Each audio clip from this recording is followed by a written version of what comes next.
So students, very good afternoon. So today we will study the microwave engineering and part 2 of the lecture. First lecture we did earlier. Okay. So in first lecture we studied about the introduction to microwave network. Okay. Microwave network. So I gave you all the introduction to microwave networks and type of networks, how many ports you can have in a network. So basically, to study microwave networks, what you need are two or more parameters which are very important to study these lectures. So one important parameter is S parameter and Z parameter, and there are some other parameters also which we will discuss as we go through the series. So this Z parameter and admittance parameters like Y parameter you have already studied in network analysis. But basically, before we go into the lecture, you have to first understand how a low frequency circuit, or how a high frequency circuit behave. Like if you have circuit which are working in low frequencies, what are the characteristics of those networks or circuits, and if that same circuit or some other circuit that is you are working in high frequency, so what will be the characteristics or how it will be different from low frequency circuit. So basically we will study all these basic things today. Then in the next lecture tomorrow maybe we'll go to some parameters. Okay, so we'll start. So microwave network analysis and S parameters basics. The first thing I will want to tell you is the book to follow for these lectures is Microwave Engineering by David M. Poser. You can study from some other books also like Simon Leo or M. Kulkarni, but I'm using this book, and I find this book more standard for the network analysis part and some other parts also. Mm, you may find a little bit tough this book if your basics are not so clear, but if you can watch the lectures and then you can go through the book, you will find it easy after that. Okay, so we will start. So first of all we will discuss what are the characteristics of a circuits at low frequency. See, first thing you have to note about low frequency is you will be dealing with very large wavelengths. Okay, so if your frequency will be low, your wavelength will be very high. Very high means you can understand like uh, if you talk about home electricity, you are working in 50 hertz. Okay, so if you calculate the wavelength of 50 hertz, it will go in kilometers, right? So you can understand the wavelength will be very very very large. Okay, for circuits at low frequency. So this you can see there are some points. Circuit dimension will be much less than wavelength as we discussed. Voltage and current are uniquely defined at any point. So in the circuit, as you have seen in electrical engineering also, if you go in the low frequency circuit, you can define voltage and current at any point. There will be not so difference in phase of voltage and current if you talk about 2 points on a circuit at low frequency. And as it is written here, negligible phase delay between 2 points. The transmission line used in low frequencies are two conductor lines basically. So you can use coaxial line or open two conductor line also. The field here are TEM field. Okay, so as I already told you in class also, that in wireless propagation you have TEM field. So basically you have three type of field: TM field, TE field, and TM field. TM, T, and TM. This is transverse electric and magnetic field, transverse electric field, transverse magnetic field. Transverse means perpendicular to the direction of propagation. So for low frequency fields, you are basically, you will have TEM fields, no TE, no TM. Okay, so when you find solution of Maxwell equation for these fields, you will get quasi-static solution. Now what is quasi-static? Quasi-static means, this static word you know is derived from electrostatics or magnetostatics, as we have studied in EMFT. So you will have static electric field or static magnetic field.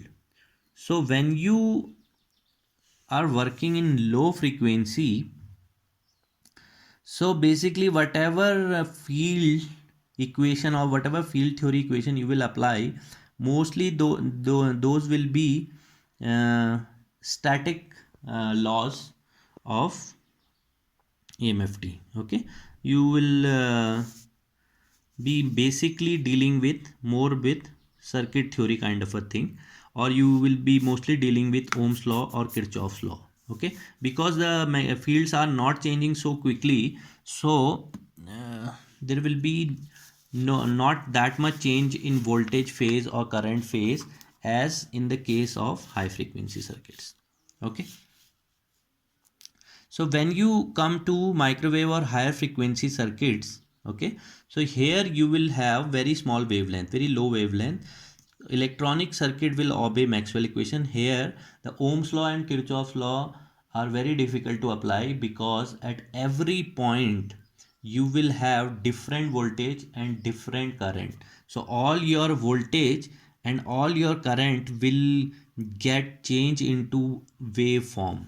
Okay, so you will have voltage wave, you will have current wave, and similarly, so you will, it will be very difficult to apply Ohm's law and Kirchhoff's law. So all the things can be get solved by Maxwell equation. Okay, so some practical thing is voltage and current. You will need voltage and current, and it will be very difficult to find voltage and current. So basically we will define voltage and current at terminals. Okay, then power flow, impedance we will need, and how those terminals are connected, that would be important, because at every point you have to deal with impedance change. And I have already told you, if your impedance will change, then the transfer of power will become very difficult.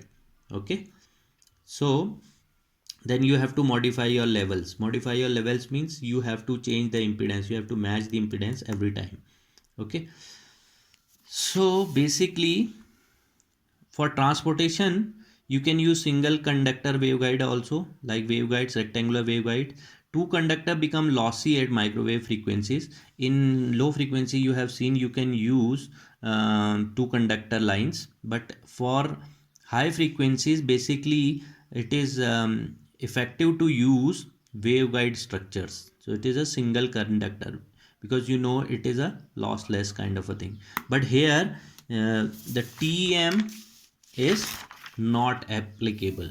Okay, so the field type is non-TM, because you know in rectangular waveguide TM doesn't exist. Okay, only TE or TM exist.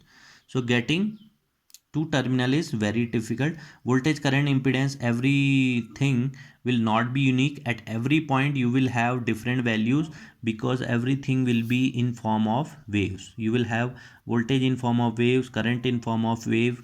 Okay, phase delay is unavoidable. You will have phase delay at high frequency. Okay, so you can have port voltage, port current, because first you have to define a port. If you will define the plane of your terminal and fix that plane, then you can define port voltage and port current. And I will tell you the methodology how you can define port voltage and port current. So if you will have port voltage, port current, it is very important for us to find the port impedance. Okay, so what is the methodology to find port voltage and port current? Okay, because the voltage is in waveform, so you will have change in voltage at every point. So the methodology used for that is quasi-static solution actually. So we know that the coaxial cables can be used in higher frequencies also. So you, if you apply this formula, you know that voltage is always E dot dl. Okay, so if you have a coaxial cable, So coaxial cable will be something like this. You will have a center conductor and then you will have a dielectric. Okay, you will have a dielectric and then you will have another conductor from outside. Okay, so either this will be positive or this will be negative, or either this will be negative or this will be positive. Okay, so if we'll say this is positive and this is negative, negatively polarized, so the electric field lines will go like this, something like this, from all over the wire towards this, and magnetic field line will be like this here and like this outside. Okay, so here you can apply this formula, because you know this is path independent integral. This line integral is path independent. So either you go like this or you go like this, doesn't matter. So you will find E dot dl, but you will integrate from positive side towards negative side. So like this you will integrate. Then you can have a unique port voltage. Similarly, by Ampere circuital law, you can find magnetic field you have here. You can do the line integral, you can find the unique current.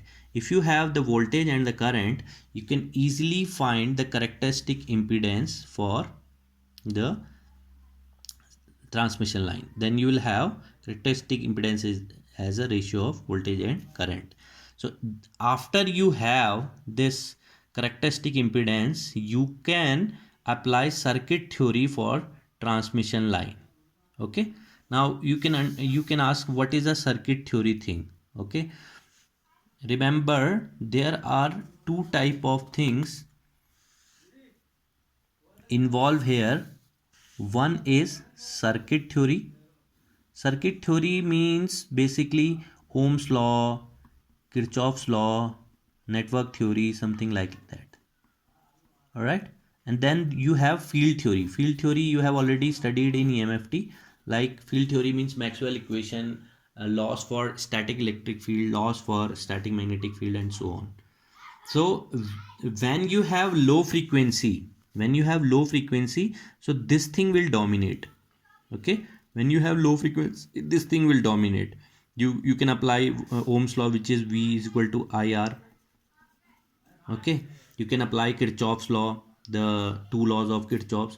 But when you have high frequency, it is very hard for you to find voltage and current. So if it is very hard for you to find voltage and current, because everything will be in form of electric field and magnetic field. So when you have high frequency, the field theory will dominate.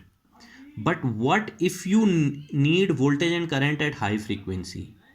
So that is what I am discussing here.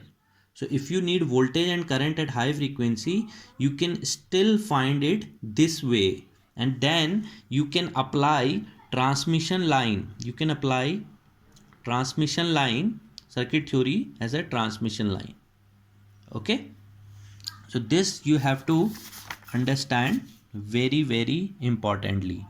Okay. This thing. Then we know that for if we study about ports, we will apply Z matrix, and impedance matrix is Z matrix, admittance matrix is Y matrix. But if we want to study about the whole network, we will need S matrix. This last point we will discuss for the introduction of next chapter. Okay, so if you have any query, you can contact, and then we will see further in next lecture. Thank you very much.